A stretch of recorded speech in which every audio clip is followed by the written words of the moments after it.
परीक्षा, उसको भर भर के प्यार मिल रहा है मुझे और पूरे क्रू मेंबर को मिल रहा है, क्योंकि बहुत दिन बाद रिलीज हुई है और बहुत दिन बाद ऐसे कलेक्शन देखने को मिले, क्योंकि सिनेमा बहुत प्यारा था और है, उसके बहुत सारे गाने बहुत प्यारे हैं। और आकांक्षा पुरी जी का और मेरा पहली बार अभी तक ले आप लोगों ने सिर्फ ऑडियो और एल्बम में देखा था, पहली बार उन्होंने सिनेमा में बहुत अच्छा काम किया है।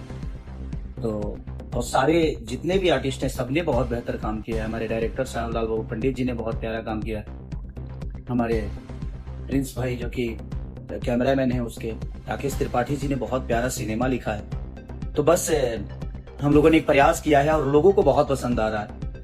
बहुत दिनों बाद ऐसी ओपनिंग देखने को मिली है, तो दिल से थैंक यू आप सब भोजपुरी समाज के जितने भी भोजपुरी को प्यार करते हैं लोग, आप सबको दिल से कि बहुत दिनों बाद ऐसे कलेक्शन या ऐसी भीड़ देखने को मिल रही है सिनेमा हॉलों में। तो बस आप लोग जाइए और अपना प्यार आशीर्वाद जैसे हमेशा से देते हैं वैसे दीजिए।